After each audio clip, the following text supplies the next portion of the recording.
परमपिता परमात्मा पूर्ण ब्रह्म सारी सृष्टि के रचनहार कबीर देव कबीर साहेब कबीर परमेश्वर जी की असीम रजा से आप सभी पुण्यात्माएं सत्संग सुनने के लिए उपस्थित हुए।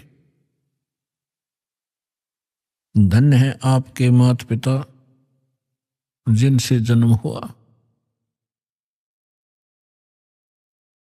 ऐसे समय में जिन पुण्यात्माओं को मानव शरीर प्राप्त है उनके पिछले पुण्य बहुत ज्यादा हैं, और वो पुण्यात्माएं मानव शरीर प्राप्त उनसे भी अधिक पुण्यकर्मी हैं जिनके अंदर परमात्मा की रुचि है, जो आस्तिक है, और उनसे भी गुड बेटर बेस्ट यानी बेस्ट पुण्यात्माएं वो हैं जो सतलोक आश्रम में पहुंच रहे हैं, दीक्षा प्राप्त कर रहे हैं, अपना अनमोल जीवन सफल कर रहे हैं। आप उन पुण्यात्माओं में से हैं जो तीसरे नंबर के वेरी वेरी गुड बेस्ट, तो आप बहुत ही पुण्यकर्मी प्राणी हैं। अभी तक आप बच्चे हो, कोई द्वितीय मंत्र प्राप्त है, कोई प्रथम मंत्र ही ग्रहण किए हुए हैं, कोई अभी ज्ञान ही सुन रहा है। आप तो बालक हो इस मार्ग में, ये दास मास्टर हो गया इस मार्ग का, परमात्मा से परिचित हुआ, अध्यात्म ज्ञान से कंप्लीटली परिचित हुआ। इस दास को मालूम है कि आप कितनी पुण्यात्माएं हैं जिसका कोई भी वर्णन या कोई पैमाना नहीं है जिसे नाप के दिखा दूं।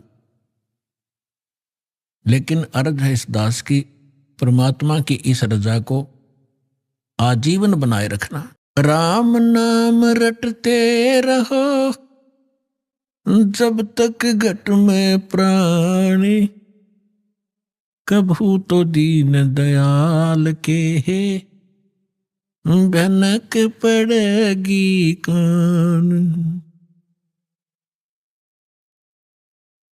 तो आप जी ने परमात्मा का जो सत मंत्र, सच्चा नाम, सच्ची साधना और ये मूल ज्ञान आजीवन सुनते भी रहना है और सिमरन भी करते रहना है और मर्यादा में भी रहना है। परमात्मा कहते हैं औखद खावे और पत्थर है, वही स्वस्थ होते हैं जो औषधि भी ले और पच्छ यानी परहेज रखे। तो हमारी मर्यादा इस मार्ग की परहेज है और ये औषधि, ये मंत्र हैं, सब साधनाएं आपने आजीवन करना है। तो सत्संग में आने से प्राणी को ज्ञान होता है कि तू कौन है, और ये जन्म और मृत्यु जिसको आप असंख्य जन्मों से झेल रहे हो, इससे पीड़ित हो, इसका रीजन क्या है, कारण क्या है।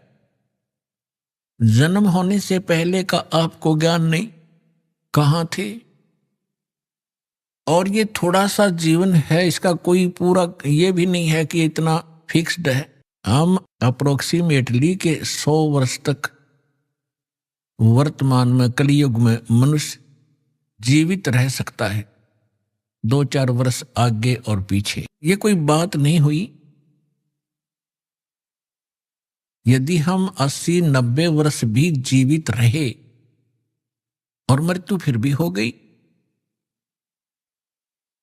सारे जीवन में हमने जो संग्रह किया, जिस संतान और संपत्ति के लिए हम आजीवन अपना पूरा मानव शरीर लगा दिया, डिवोट कर दिया, और हमारे सामने परिवार भी मृत्यु को प्राप्त हो जाता है।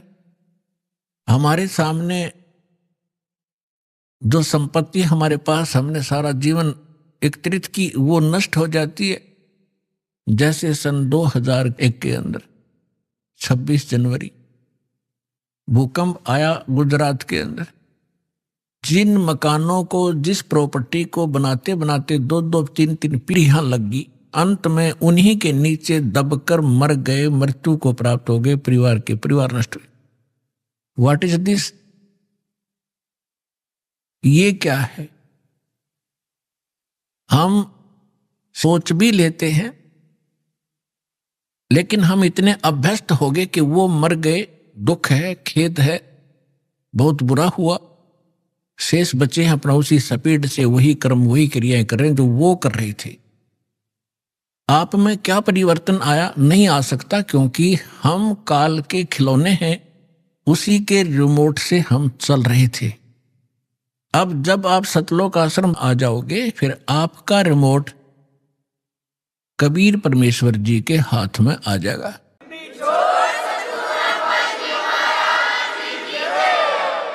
फिर उस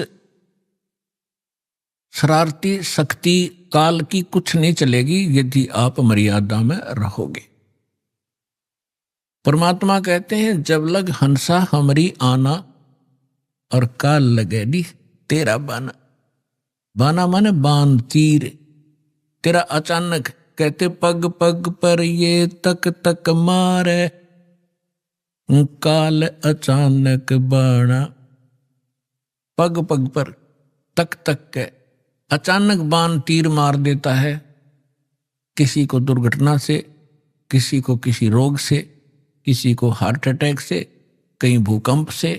इसने उद्मस तारणत में मतलब है, इसके रहम नहीं है, इसलिए इसने स्वयं भी स्वीकारा है गीता अध्याय नंबर 11 के श्लोक 32 में कि मैं काल हूं अर्जुन। अर्जुनों का मैं काल हूं, और फिर उसी को हम पूज रहे हैं। हमारे कर्म फूट गए, हमारी ज्ञान वाली आंखें खत्म हो चुकी थी। सतगुरु आए दया करी, ऐसे दीन दयाल, बंदी छोड़ वृत्तास कहा, जठरगनी प्रतिपाल। गरीबदास जी को जो परमात्मा मिले थे, वो उनके सतगुरु भी थे और स्वयं वो गॉड भी थे, सुप्रीम गॉड थे। इसलिए गरीबदास जी की वाणी को जब हम सतगुरु शब्द पढ़ें तो समझो परमेश्वर माने। तो यहां गरीबदास जी कहते हैं, परमेश्वर आए दया करी, खुद आए अपना वास्तविक ज्ञान बताने के लिए और हमें इस जन्म मृत्यु का राज समझाने के लिए कि तुम क्यों जन्म रहे हो, क्यों मर रहे हो, ये क्या कारण है। जिस संतान को आप अपना मानते हो, 1 मिनट में मृत्यु हो जाती है, आप कहीं गधे बनकर घूम रहे होते हो और संतान वहीं दुख उठा रही होती है इस काल के लोग। तो आपकी कैसे हुई वो?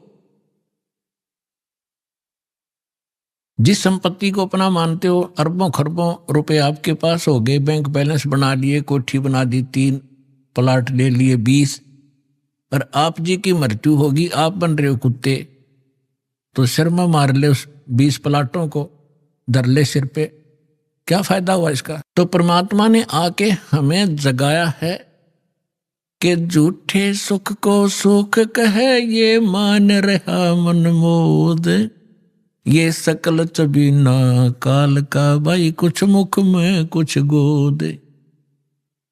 ये काया तेरी है नहीं, ये माया कहां से हो, चरण कमल में ध्यान रखो, इन दोनों को खो।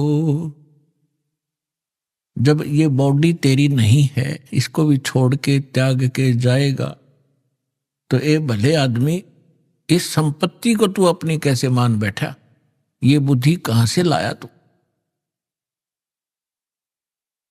तो पुण्यात्माओं, सत्संग सुनने से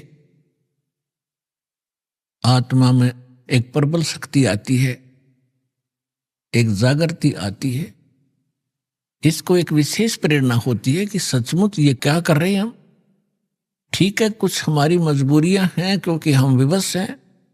अब इस व्यवस्था के कारण हम सब कुछ जान भी लें और फिर भी कोई दाल नहीं गलती हमारी, क्योंकि जब तक समर्थ शक्ति साथ नहीं होगी हम इस दलदल से निकल नहीं सकते। चाहे कोई दलदल में धंस गया, उसको मालूम पड़ गया, चाहे पहले नशे में गिर गया, नशा उतरने के बाद उसको पता भी चल गया कि मैं तो इतना दलदल में हूं और जितना हाथ पैर मारता हूं नीचे को जा रहा हूं, तो उस ज्ञान से भी कोई लाभ नहीं हुआ। उसको निकालने वाला बाहर चाहिए, दलदल से बाहर, और उसके बांध कर रस्सा घसीट के बाहर डाले। तो आप और हमारे साथ भगवान ऐसे करेंगे। पहले आपका नशा उतारेंगे कि तुम कहां बैठे हो, क्या कर रहे हो सारा जीवन, और उद्देश्य क्या था इस मनुष्य जीवन का, और फिर ये सतनाम का रस्सा आपका बांध देंगे काखा के नीचे, और फिर घसीटेंगे आपको, इसे बाहर निकालेंगे धीरे धीरे। ऐसे निकालना पड़ेगा कहीं आपको दुख भी ना हो, और सतलोक जाकर बैठा देंगे आपको। तो वहां जाने के बाद पता चलेगा सचमुच हम सतलोक आ गए।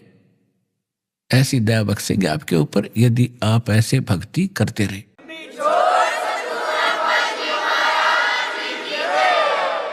और उससे पहले जब तक आपका संस्कार यहाँ कोई बेटे के साथ है, बेटी के साथ है, पिता माता के साथ है, भाई बहन के साथ है, कोई रिलेटिव से संबंधित है, तो उन आपके जो ऋण है एक दूसरे का, उसको भी परमात्मा आपका साफ करवाएंगे।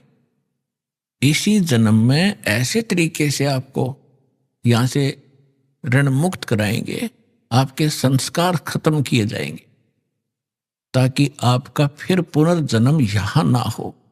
तो उसके लिए मर्यादाएं बताई हैं, इन मर्यादाओं का आप जी पालन कीजिए और अपने संस्कार घटाइए। हम आज तक अपने संस्कार बढ़ा ही रहे हैं। कोई रिश्वत लेता है, कोई मिलावट करता है, कोई झूठ बोलता है, कोई चोरी करता है, कोई अन्य बकवाद करके हम अपने संस्कार बढ़ा रहे हैं। जैसे आज आपने किसी से रिश्वत ले ली, चोरी कर ली, आपने उसका देना पड़ेगा। तुमने दरगाह का मैल नहीं देखा, धर्मराज के तिल तिल का लेखा। तो वो भोगने के लिए भी कोई उसका गधा बनेंगे, किसी का बैल बनेंगे, किसी की भैंस बनेंगे। दूध नहीं देंगे तो इंजेक्शन ठोकेंगे, ना लठ मारेंगे, और सारा पाई पाई पूरा करना पड़ेगा आपने। ऐसी समस्या, ऐसा ये झंझट मूर्ख आदमी मोल लेगा जब ज्ञान हो जाएगा। अनजान पढ़ने की गलतियां माफ होती हैं, परमात्मा क्षमा करेंगे। प्रसंग परमात्मा का चल रहा है। आज सुबह के सत्संग में भी आप जी को यही ज्ञान सुनाया गया था कि परमात्मा, सबसे पहले हमने भगवान को पहचानना पड़ेगा, और भगवान के पहचानने के लिए हमने कुछ आधार बनाना पड़ेगा। आधार दो दास ने बताए हैं कि एक तो थ्योरी, एक प्रैक्टिकल। अपना प्रैक्टिकल ना हो तो किसी और ने कर रखा हो और हमने वैसे ही करना है, तो जो उसका रिजल्ट थ्योरी से मिल रहा है तो आपका भी मिलेगा, आप ऐसे करो। हमारा जो सिलेबस है, जो हमारा थ्योरी है, वो हमारे सदग्रंथ हैं सभी पवित्र धर्मों की, पवित्र चारों वेद, पवित्र श्रीमद् भगवत गीता, पवित्र 18 पुराण, पवित्र श्री गुरु ग्रंथ साहिब, पवित्र कुरान शरीफ, पवित्र बाइबल।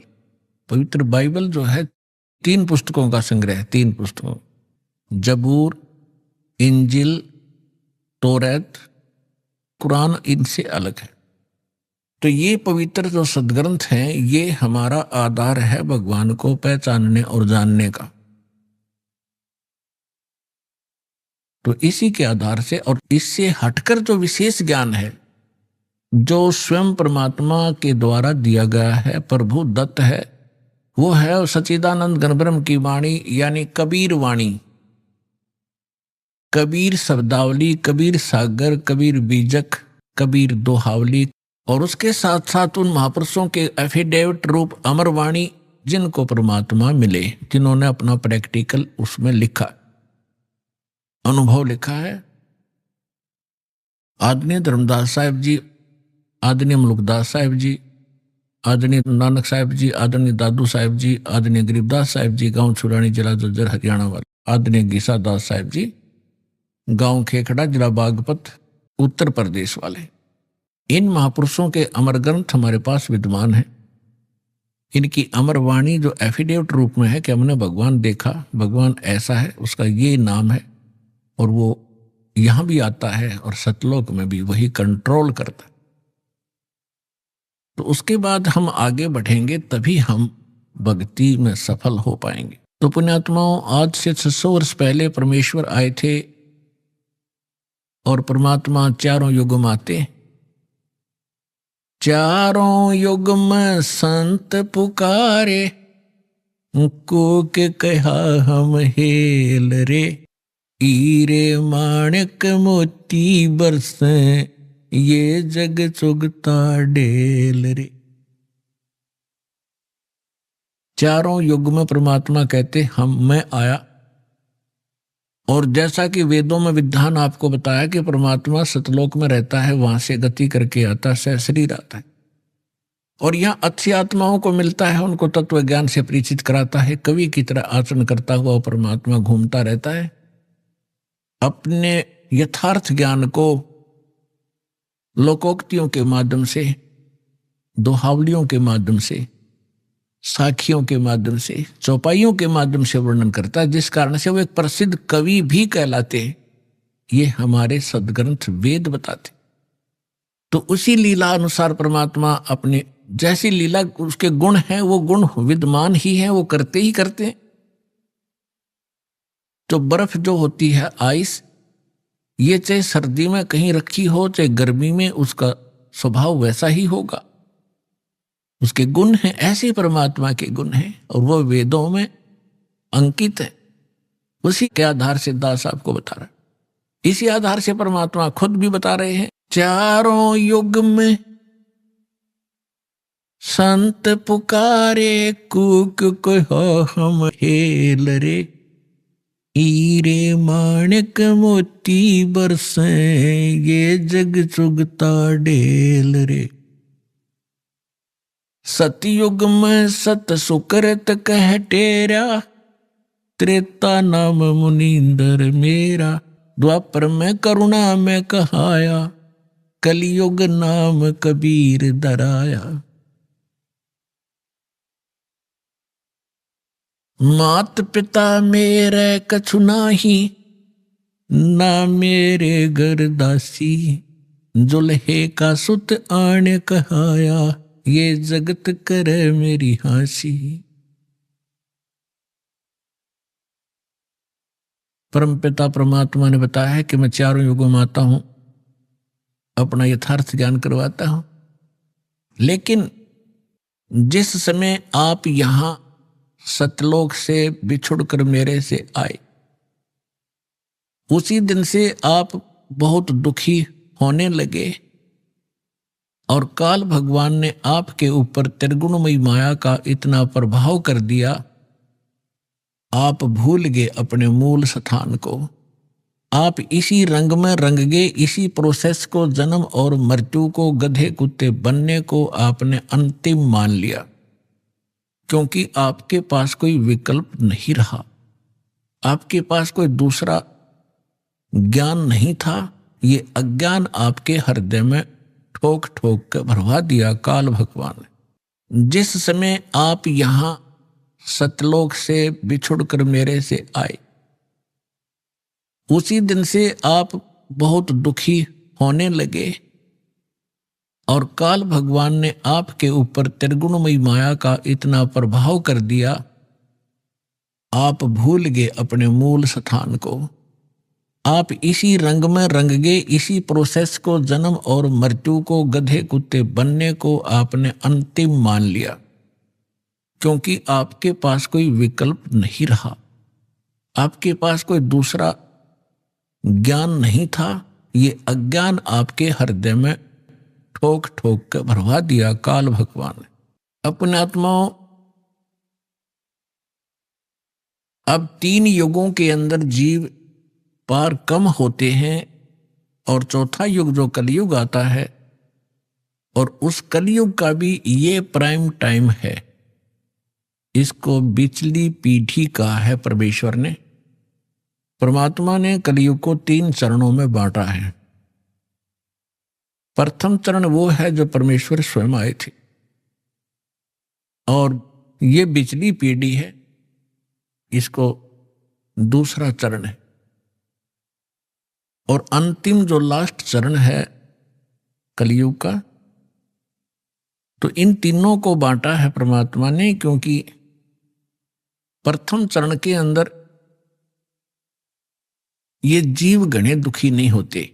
पहले वाले युगों की तुलना में तो दुखी होते हैं, लेकिन इतने नहीं होते, इतनी जलालत नहीं भरती जितनी अब भरगी हमारे अंदर। इसका कारण क्या है ये बताएंगे आपको। अब परमात्मा ने, जब हम यहां आ गए, हम मरने लगे, जब हमें बहुत दुख हुआ। क्यों मर रहे हैं? एक व्यक्ति के बारे में बताते हैं, एक राजा बना और लाख वर्ष तक जीवित रहा, लाख वर्ष तक राजा ही रहा, और मरने लगा। जब उससे यमदूत लेने आए तो उसने कहा मुझे एक सांस और दे दो। यमदूतों ने कहा कि खबरदार, एक सांस भी लिया। उसने कहा तुम मेरी सारी पृथ्वी ले लो, मुझे कुछ जीवन दान दे दो। उन्होंने कहा कि हम ये नहीं कर सकते, तेरा समय आ गया, तू चल। तो हम मरना क्यों नहीं चाहते? हम अपने आप को वृद्ध भी देखना नहीं चाहते। आप देखते हो आजकल कितनी बकवादें चल गई हैं। ये बूढ़े बूढ़े हीरो 70-70 साल के मेकअप करवा के, सर्जरी करवा के, इन हड्डों पर कितने दिन सर्जरी कराओगे? फिर यह सर्जरी शमशान घाट पर होगी थारी। फिर कराइयो के सर्जरी कराओगे, गधे कुत्ते बन कैसे बूढ़े मुंह लगेंगे तुम्हारे। तो इस तरफ ना ध्यान जाता कि हम यहां कहां रह रहे हैं, क्या की सर्जरी करवा रहे हैं। तो हम न तो वृद्धावस्था पसंद करते, यह भी गलत है। अब देखो, बालकपन में ज्ञान नहीं, और जब जवानी होती है, जब बकवाद करवाता काल सारी समझ बना आती, तरीके आगे बुरी भी बनेगी, कोई कह तो भी नहीं समझ में आती, क्योंकि तब तक हमारी बुद्धि काल प्रेरणा से प्रेरित रहती है। जब हम कबीर साहब की शरण में आ जाते हैं, फिर हमने सारा समझ में आता है हमारे साथ क्या बनने वाला है। फिर हम डरते हैं, जो विकल्प भगवान ने बताया वो करते हैं। जब हम वहां से आगे, हम बहुत दुखी हुए, रोने लगे, हाहाकार मची, एक व्यक्ति मर जाता, सारा परिवार रिश्तेदार तक टक्कर मारने लग जाते। ऐसा क्यों हो रहा है? बहुत बुरी बात है ये मृत्यु, पर हो रही है, और जो रो रहे हैं वो भी मरेंगे एक दिन। तो परमात्मा ने ये सारा ज्ञान हमें बताया कि बच्चों, तुम ऐसे स्थान पर रहा करते जहां मृत्यु नहीं होती थी, आप ऐसे स्थान पर रहते थे जहां वृद्धावस्था नहीं होती।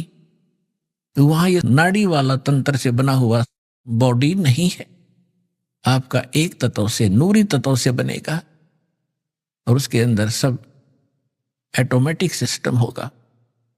आप वहां रहते थे, आप वृद्ध नहीं होते थे, आपकी मृत्यु नहीं होती थी। इसलिए हमने ये अखरता है, ये दोनों चीज, और दोनों कंपलसरी यहां पर। इसके लिए मालिक ने धर्मदास जी के पूछने पर बताया। जैसे आज दिन में प्रकरण चलाया था, तो धर्मदास जी तो आंखों देख कर आए भगवान को, और धर्मदास जी ने पूछा कि भगवान, अब तो मैं आपको पहचान चुका हूं, you are God, you are complete God, आप पूर्ण परमात्मा हैं, अब तो शंका रही ही नहीं।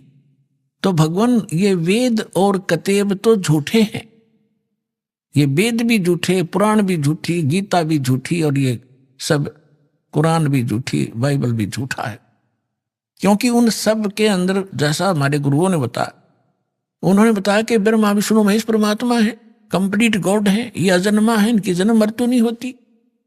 और भगवान, वास्तविकता ये है कि आप गॉड हो, ये झूठे हैं वेद और कतेब। परमात्मा ने कहा नहीं, वेद कतेब झूठे नहीं भाई, झूठे हैं जो समझे नहीं। ये चारों वेद मेरी महिमा गाते हैं। परमात्मा कहते हैं कि वेद मेरा भेद है, मैं ना मिलूं वेदन के माही, और जौन वेद से मैं मिलूं ये वेद जानते नहीं। ये चारों वेद मेरी महिमा से परिपूर्ण हैं, लेकिन इन वेदों में वर्णित विधि से मेरे पाने की, सतलोक जाने की विधि नहीं है, वो मार्ग नहीं है, मंत्र नहीं है, जिस कारण से मैं इन वेदों में वर्णित विधि से मेरी प्राप्ति नहीं हो सकती। लेकिन ये वेद कथे और पुराण भाई झूठे नहीं, झूठे ये हैं तुम्हारे गुरु जो इनको समझ नहीं सके, नकली। तब धर्मदास जी ने पूछा, प्रभु हम इतने नीच, ऐसे सुख में सथल को, सुख सागर को छोड़कर, हम अमृत सरोवर को छोड़कर हम एक तालाब में आगे कीचड़ वाले में दाता, और ये भी सीजनल, कभी भी समाप्त हो सकता है इसका जल, यानी 21 ब्रह्मांड नाश में आएंगे। हे दाता, फिर आपने हम पर कैसे दया करी, आपने कैसे दया करी हम नीच प्राणियों पर दाता, आप कैसे आए, किस लिए, क्या कारण हुआ आपने यहाँ हमें फिर भी आने का। परमात्मा ने कहा, भाई आप मेरी आत्मा हो, चींटी से लेकर हाथी तक। आज जितने भी काल ने आपको बांट दिया, हिंदू मुस्लिम सिख ईसाई ना जाने कितने धर्म बना दिए और नाना प्रकार की पंथ बना दिए, एक दूसरे के दुश्मन बना दिए, जीव को जीव खा रहा, पशुओं की तरह मनुष्य पशुओं को खा रहे, तो ये सभी मेरी आत्माएं हैं। अपने का दुख अपने को होता है, जिसको तुम भगवान मान बैठे ये भगवान नहीं है, ये स्वयं काल है, खुद कहता मैं काल। और आपको दिखता है कितनी सुविधाएं दे रखी हैं, अच्छी बढ़िया काजू किस्मत सेब संतरे खाने को है, कनक है, चावल बासमती है, शुगर बना ली, सारा बढ़िया काम कर रखा है, बढ़िया हवा चलती है। तो ऐसे लगता है जैसे बड़ा दयालु है परमात्मा, जिसने हमारी इतनी केयर टेक की हुई है। और जब ये मारता, जब कहाँ जाती है इसकी दयालुता।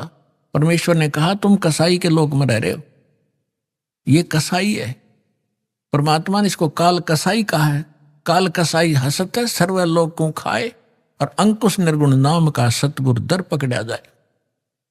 जैसे कसाई बकरे पालता है, उसको सब सुविधाएं देता है, उसके लिए शेड भी बनाता है, छाया के लिए, गर्मी सर्दी से बचाने के लिए बाड़ा लगाता है, कोई हिंसक पशु ना खा जाए, उसमें तालाब भी बनाता है, चरागाह भी बनाता है, पाली भी छोड़ देता है उनको संभालने के लिए नौकर। और वो भोले प्राणी, भोले बकरे और बकरियां समझते हैं ये हमारा मालिक कितना दयालु है, हमारी कितनी देखभाल रखता है। और जब वो आता है उनके समूह में, तो वो उससे प्यार करते हैं, ऊपर को पैर उठा कर सीने से लगाना चाहते हैं, पर वो भोले पशु कि ये हमारा नेक मालिक है। और वो ऐसे हाथ लगाता है, उसको चाटते हैं जीव, वैसे अपने मालिक समझ के। वो देख रहा होता है ये कितने किलो का हो गया, इसमें मांस कितना है, और वो समझते हैं ये प्यार कर रहा है। तो परमात्मा कहते हैं काल और उसके जितने अवतार, ब्रह्मा विष्णु और इनके अवतारा, इन्हीं को तुम पूज पूज कर अंधे हो रहे हो। तीन देव की जो करते भक्ति, उनकी कबू ना होए मुक्ति। गुण तीनों की भक्ति में ये भूल पड़ो संसार, कहे कबीर निज नाम बिना कैसे उतरो पार। तो परमात्मा ने बताया कि तुम जिसको अपना मानते, तुम्हारा दुश्मन है, ये तुम्हें खा रहा है, इसको श्राप लगा हुआ 1 लाख मानव शरीरधारी प्राणियों के नित आहार करने का, और 1.25 लाख नित उत्पन्न करने का। अपने आत्मा देखो, आप विद्यार्थी हो, ये दास स्पिरिचुअल टीचर है। अभी तक आपने कितने अज्ञान को ग्रहण कर रखा था, अब आपके समझ में आवेगी। और उसमें आपको नो ऑब्जेक्शन था, चाहे किसी ने कुछ भी बता दिया आपने स्वीकार किया, क्योंकि आप उनको टीचर मान कर गए थे। और विद्यार्थी को जो टीचर बताता है तो उसके लिए तो फाइनल होता है। तो इसी प्रकार अब जब यहां आप आओगे, आपके वो पुराना रंग, पुराना ज्ञान धर्मदास जी के तरह कुछ दिन आड़े जरूर अड़ेगा, लेकिन इस ज्ञान के अंदर इतनी ताकत है, इतनी सत्यता है इसके अंदर कि हृदय में समा कर रहेगा। और जितना भी आपके अंदर वटपट था सब निकल जाएगा, पर ज्ञान धैर्य से सुनते रहना पड़ेगा। तो इसलिए दास जो ज्ञान देता है, इसको सुनना, इस पे विशेष मंथन करने की आवश्यकता नहीं है, क्योंकि मंथन वहां किया जाता है जहां हम स्वयं समाधान खोजने की चेष्टा करते हैं। यह सारी शंकाएं सत्संग से आपकी समाप्त हो जाएंगी। और ये समझकर सुनते रहना, अपनी अटपट ना करना, नहीं तो मार खा जाओगे धर्मदास की तरह। ध्यान से सुनते रहना, आपकी बुद्धि तक वो ना पहुंचते हैं कि ये ऐसे कैसे हो गया, छोड़ देना उसको। अभी आपने सुने संत रामपाल जी महाराज के मंगल प्रवचन। आइए अब सुनते हैं संत रामपाल जी महाराज से नाम दीक्षा लेकर सतभक्ति करके अद्भुत लाभ प्राप्त करने वाले अनुयायी के विचार। दर्शकों, मनुष्य अपने जीवन में सुख समृद्धि पाने के लिए अनेकों भक्ति साधनाएं करता है, और जब उन भक्ति साधनाओं से उसे कोई राहत नहीं मिलती तो वह दरवाजे खटखटाता है अनेक धर्म गुरुओं के। एक ऐसी ही कहानी है छत्तीसगढ़ के रहने वाले द्वारिका प्रसाद जी की। द्वारिका प्रसाद जी और उनका परिवार वर्षों से पारंपरिक पूजा साधनाएं किया करते थे, और जब इससे कोई राहत मिलती ना नजर आई तो इन्होंने सहारा लिया राधा स्वामी पंथ का। इन्होंने राधा स्वामी पंथ द्वारा बताई गई सभी भक्ति साधनाएं की, लेकिन फिर भी इन्हें कोई राहत नहीं मिली। इनके जीवन में परेशानियां खत्म होने का नाम ही नहीं ले रही थीं। लेकिन जब से द्वारिका प्रसाद जी ने संत रामपाल जी महाराज से नाम दीक्षा ली है, तभी से इनका जीवन पूर्ण रूप से बदल गया है। इनका कहना है कि संत रामपाल जी महाराज के रूप में मुझे पूर्ण परमात्मा मिल गए। दर्शकों, चलिए जानते हैं कि आखिर द्वारिका प्रसाद जी ऐसा क्यों कह रहे हैं। सुनते हैं द्वारिका प्रसाद जी की कहानी, उन्हीं की जुबानी। नमस्कार सर। नमस्कार सर। सर, क्या नाम है आपका? द्वारिका प्रसाद साहू। द्वारका प्रसाद जी, आप कहाँ से हैं? मैं राजनांदगांव छत्तीसगढ़ से हूँ सर। द्वारका प्रसाद जी, संत रामपाल जी महाराज से आप कब जुड़े? मैं 6 जून 2013 को जुड़ा सर। संत रामपाल जी महाराज से नाम दीक्षा लेने से पहले क्या आप कोई भक्ति साधनाएं भी करते थे? जी सर, मैं पहले भी भक्ति साधना करता था, और इसके लिए थोड़ा सा मैं आपको सीरियल वाइज बताना चाहूँगा। मैं जब 9 साल का था तो उस समय मेरे पिताजी दुर्गा सप्तशती का पाठ करते थे, और उन्हीं दुर्गा जी के नाम से मेडिकल खोले थे। मेडिकल का नाम दुर्गा मेडिकल था, और उसको 3-4 साल किए। उसके बाद में 1987 में गायत्री परिवार से जुड़ गए। तो गायत्री परिवार में से जुड़ गए तो उसी का संध्या को आरती चालीसा वगैरह सब चलता था, मंत्र चलता था, गायत्री मंत्र और साथ साथ सारे परिवार मेरे भाई बहन सब उसी के अनुसार करते थे। वो नवरात्रि में 9 दिन का उपवास रखते थे, और 24,000 गायत्री मंत्र का अनुष्ठान रखते थे। वो सब मैं देखता था, करता तो नहीं था, लेकिन वो सब मैं देखते देखते आ रहा था, उन्हीं को फॉलो कर रहा था। उसके बाद में फिर एक सुकृत दास शास्त्री करके इधर कबीरपंथी हैं, उनसे वो नाम दीक्षा लिए, और वो काशी बनारस से थे, और वहाँ से नाम दीक्षा देते थे, और उन्हीं का मंत्र कर रहे थे। उसके बाद में कुछ दिन के बाद में, कम से कम 4-5 साल के बाद में एक अभिलाष दास जी वो भी कबीरपंथी हैं, कबीर साहिब का ज्ञान बताते हैं। उनका ज्ञान उनको और अच्छा लगा, उनसे ज़्यादा अच्छा लगा, तो उन्हीं का बुक वगैरह ला के पढ़ने लगे। और मैं भी देखता था, उनका एक पारक प्रकाश करके मासिक पत्रिका आती थी, तो वो मासिक पत्रिका रेगुलर हमारे घर में आता था, उसको भी मैं पढ़ता था। और उसके बाद में एक दिन सर, मैं अपना ससुराल गया हुआ था, और वहाँ अक्सर मैं टीवी चैनल में अन्य जो संत हैं उनका सत्संग देखा करता था। तो उसी देखते देखते अचानक सदगुरु रामपाल जी महाराज जी का सत्संग आ रहा था, और लगभग टाइम निकल चुका था, मैं 10 मिनट ही देख पाया उसको। और उसमें सर वो सृष्टि रचना बता रहे थे। सृष्टि रचना में बता रहे थे कि दुर्गा जी कौन है, और वो क्या किए, कैसे हुआ, और उनके तीनों बेटे जैसे ब्रह्मा जी, विष्णु जी और शिव जी के बारे में बता रहे थे। तो थोड़ा सा ही देख पाया था मैं, उसके बाद में वो बंद हो गया। फिर नेक्स्ट दिन जब मैं फिर से चालू किया उसको, तो उसमें एक ज्ञान चर्चा आया हुआ था, और ज्ञान चर्चा में वो अभिलाष दास जी के बारे में ही बता रहे थे कि ये नास्तिक है, ये पूरा दुनिया डुबो के रख दिया, और इसने पूरे लोगों को भटका दिया, पूरे भक्त समाज को भटका दिया, ऐसा करके। और मेरे पिताजी पूरा उनको तन मन से मानते थे, तो मुझे बहुत ज़्यादा शौक़ लगा। मैं तुरंत पिताजी के पास फ़ोन लगाया और उनको बोला कि देखिए ऐसा ऐसा सत्संग आ रहा है, कबीर साहब का बहुत अच्छा ज्ञान बता रहे हैं, और आप टीवी चालू करके देखिए। तो उस दिन तो वो खोजते रह गए, चैनल को नहीं लगा पाए। फिर नेक्स्ट दिन लगाए, उस दिन संडे था, तो उस दिन आधा देखे, उनको भी लग गया कि नहीं हम लोग कर रहे हैं वो सही नहीं है। तो उसके बाद में फिर हम लोग लगातार सत्संग देखना शुरू किए संत रामपाल जी महाराज का। और मार्च से लेकर के जून महीने तक जो है हम लोग सत्संग देखे, और सत्संग देखने के बाद में ये तय किए कि अब हमको जाना है। उस बीच में जो है मेरे मामा ससुर परिवार में जो है 2-3 लोग दीक्षा लेकर के आ गए थे। वो लोग भी बताए कि बहुत अच्छा संत है, हमको ज्ञान गंगा पुस्तक भी दिए थे, उसको भी पढ़े थोड़ा बहुत, और उससे लग गया कि नहीं अब जो है इसके अलावा और कोई है ही नहीं। और इतना हम जो भटक रहे थे अभी तक जो है, तो हमको तो सही भक्ति अभी तक मिला ही नहीं था सर। तो उसके हिसाब से जो है हम लोग जो है, मैं, मेरे पिताजी, मेरी मिसेज और मेरे एक बच्ची जो है वो उस समय 2.5 साल की थी, और एक बच्ची जो है 6 महीने की थी। तो इतना हम लोग जो है एक साथ जो है जाकर के फिर नाम दीक्षा लिए सदगुरु रामपाल जी महाराज जी से। सर, संत रामपाल जी महाराज से नाम दीक्षा लेने के बाद क्या आपको कोई लाभ भी प्राप्त हुए? जी सर, मुझे बहुत लाभ हुआ सर। मैं क्या बताऊं सर, मैं जो है सोच भी नहीं सकता था कि ऐसा मुझे लाभ होगा। लेकिन अब कुछ जो है मेन आपको बताता हूं मैं। मेरी बेटी जो है वो कुपोषित हो गई थी, उनका वेट जो है बहुत कम हो गया था। तो उसके पहले भी जो है हम लोग बहुत उसका दिखाए थे, सब झाड़ा फूंका करवाए थे, और जो है तांत्रिकों के पास भी लेके गए थे। उसको बोलते थे कि मतलब बाहरी हवा लग गया है या कोई उसके पीछे लगा हुआ है। तो इस तरह से जो है बहुत पैसा जो है वही सब झाड़ा फूंका में जो है खर्च कर दिए। उसके बाद में जब संत रामपाल जी महाराज जी से नाम दीक्षा लेके आए, तब उनको लाभ होना शुरू हुआ, और जो है वो पूरी ठीक हो गई, नॉर्मल उनका वेट आ गया। और एक बार जो है उनका जो है कमर में फोड़ा हो गया था, और उसके वजह से पैरों में सूजन हो गया था, चल नहीं पाती थी।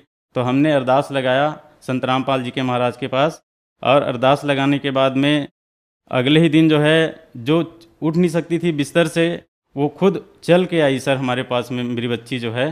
ये संत रामपाल जी महाराज का जो है कृपा हुआ, उनका लाभ मिला। और उसके बाद में एक बार मैं जो है बाइक से गैस सिलेंडर लेकर के जा रहा था। एक केनाल बना हुआ है, बड़ा सा केनाल था, और केनाल के साइड चल रहा था, गर्मी का दिन था, और जो है वहाँ पर जो है धूल फूट चुका था, उसमें रास्ते में जो है कच्चा रास्ता था। तो अचानक मेरा गाड़ी स्लिप कर गया। तो मैं जो है रास्ते से ऐसा स्लिप होके एकदम से केनाल के उसमें चला गया, किनारे में, और लगभग 20 फीट गड्ढा वो केनाल था। और गाड़ी ऐसे रुक गया सर जैसे किसी ने उसको पकड़ के खड़ा कर दिया हो। और मैं तो जो है सोच में पड़ गया कि मैं बिल्कुल, आज तो मेरा जो है आखिरी था, अगर मैं गिर जाता नीचे केनाल में तो गाड़ी सहित में चला जाता मैं। तो ये संत रामपाल जी महाराज का ही कृपा है कि मैं उस समय जो है वहाँ पर बच गया मैं। उसके बाद में सर मेरा जो थोड़ा डिप्रेशन आ गया था, कुछ जो है मैं ऐसा काम कर रहा था, फील्ड वर्क कर रहा था चिट फंड कंपनियों में। तो जो है लोगों का जो है प्रेशर पड़ता था, लोग मुझे पैसे के लिए बार बार जो है परेशान करते थे। तो उस समय मैं डिप्रेशन में आ गया था, मुझे शुगर और बीपी भी हो गया था सर। और उसके वजह से जो है मेरा याददाश्त पूरा चला गया था। मैं तुरंत जो है उसी समय भूल जाता था कि मेरे साथ किसने क्या बात किया। तो ये भी जो है परमात्मा से अर्जी विनती किया, तो उसका भी लाभ हुआ। मेरा पूरा जो है संत रामपाल जी महाराज के कृपा से सब पूरा ठीक हो गया सर। और उसके बाद में मुझे धन लाभ भी हुआ, और बीच बीच में संत रामपाल जी महाराज की कृपा से जो है कुछ कहीं कहीं पर मुझे हेल्प मिलता रहता है। और गुरुजी जो है खुद जो है मैं जहाँ आसन बनाया हूँ, पूजा स्थान बनाया हूँ, उस जगह में जो है पैसा छोड़ चले जाते हैं सर। एक बार अभी की बात बता रहा हूँ आपको, कुछ दिन पहले जो है मुझे 600 रुपये मिले थे, जबकि वो पैसा किसी भी नहीं रखा था, और नए 600 रुपये के नोट वहाँ पर रखे हुए थे। उसके पहले एक बार जो है मेरी डायरी में 500 के 7 नोट जो है एक साथ ऐसे रखे हुए थे पूरा, और उन 7 नोट जो है नया नोट था, बिल्कुल नया। और इस तरह से धन लाभ भी मुझे बहुत हुआ है सर। और मैं अभी जो है भक्ति कर रहा हूँ, और मुझे जो है मैं बिल्कुल ठीक हूँ सर हर प्रकार से। सर, जैसे कि आपने बताया कि आप 9 साल की उम्र से दुर्गा पाठ करते थे, फिर 12 साल की उम्र में आप गायत्री परिवार से जुड़े, और 15 साल की उम्र में आप दामाखेड़ा पंथ से जुड़े, फिर 18 साल की उम्र में आप अभिलाष दास जी से जुड़े। समाज में आम धारणा है कि गुरु नहीं बदलना चाहिए, गुरु बदलना पाप है, लेकिन फिर भी आपने गुरु बदला। तो क्या ऐसा कर सकते हैं, ठीक है क्या? ये बिल्कुल ठीक है सर। ठीक इसलिए है कि जैसे हम अगर किसी बीमारी से ग्रसित हैं, एक डॉक्टर से हमारा इलाज नहीं हो पाता, तो हम दूसरा डॉक्टर ज़रूर करते हैं, दूसरा हॉस्पिटल में जाते हैं। उसी तरह से जो है अगर हमारे जो है सही राह पे नहीं है, हमको सही ज्ञान नहीं है, सही भक्ति मालूम नहीं है, और जो सामने वाला गुरु भी जो सही नहीं बता पा रहा है, तो उस गुरु को त्याग देना ही उचित है। इसमें कहा गया है कि जब तक गुरु मिले न साचा, तब तक गुरु करो 10 पाँचा, ऐसा कहा जाता है। तो उसके हिसाब से बिल्कुल सही है सर, गुरु बदलना चाहिए, इससे कोई दोष नहीं है। सर कबीर साहब जी को समाज में एक संत एक कवि की उपमा दी जाती है, लेकिन संत रामपाल जी महाराज उन्हें परमात्मा भगवान की उपमा देते हैं, ऐसा क्यों है सर? इसलिए सर कि वो ज्ञान अभाव से सिर्फ उसको संत और कवि के रूप में देखा जाता है सर। लेकिन संत रामपाल जी महाराज ऐसे ज्ञान दे रहे हैं, पूरे शास्त्र अनुकूल, सारे वेद, गीता, पुराण सबसे जो है प्रमाण दिखा रहे हैं कि कबीर साहेब ही पूर्ण ब्रह्म है, पूर्ण परमात्मा है, और वही जो है ये सृष्टि के रचनहार हैं, और उसी के द्वारा जो है सारा सृष्टि बना हुआ है, और अन्य जो है जितने देवी देवता हैं उसके बाद में आए हैं। तो सर वही पूर्ण ब्रह्म है और वही पूजा के योग्य हैं। ये जो है संत रामपाल जी के द्वारा ही हमको पता चला सर। सर जो श्रद्धालु आज आपको देख रहे हैं, खास करके दामाखेड़ा पंथ वाले, आप उनके लिए क्या कहना चाहेंगे? उनके लिए मैं यही कहना चाहूँगा सर कि आप जो ज्ञान लेकर के चल रहे हो दामाखेड़ा पंथ से, उस ज्ञान को सही में सदग्रंथों से मिलाइए, और संत रामपाल जी महाराज जो ज्ञान बता रहे हैं उससे मिलाइए, और देखिए कि सही में जो है क्या है, सच्चाई है, और उस सच्चाई के अनुसार जो है अपना जो है एक दिशा निर्धारित कीजिए, और उसके हिसाब से आप जो है अपना सही भक्ति प्राप्त करके जो है भक्ति करिए, तभी जो है सफल है। नहीं तो फिर ऐसे तो कितना समय गुजर गया सर। दामाखेड़ा पंथ जो है जहाँ से शुरू हुआ है, जहाँ तक मुझे जानकारी है, संत रामपाल जी महाराज के द्वारा ही मुझे पता चला है कि जो है धनी धर्मदास साहेब के द्वारा ही ये पंथ चला हुआ है उनका। और जो ज्ञान और भक्ति उस समय चल रहा था वो धीरे धीरे आज के समय में जो है पूरा जो है वो ख़त्म हो चुका है, और वो खाली जो है एक टाइम पास हो रहा है, उसमें लाभ कुछ भी नहीं है सर। उसमें सारे जो है कबीर साहिब के विरुद्ध ज्ञान दे रहे हैं, और सिर्फ अपना जो है रोजी रोटी अपना दुकान चला रहे हैं सर, और कुछ भी नहीं है उसमें। सर संत रामपाल जी महाराज से नाम दीक्षा कैसे ली जा सकती है? संत रामपाल जी महाराज से नाम दीक्षा ऐसे ली जा सकती है, बहुत सारे टीवी चैनलों पर जो है सत्संग आ रहा है, उन सत्संगों में नीचे एक पीली पट्टी चलती है, पीली पट्टी में जो है आश्रम का नंबर दिया हुआ रहता है। उस नंबर पे आप फ़ोन लगा के अपने नज़दीकी नामदान केंद्र पता कर सकते हैं, और वहाँ पर जो है संत रामपाल जी महाराज जी से नाम दीक्षा ले सकते हैं। धन्यवाद सर। सत साहेब।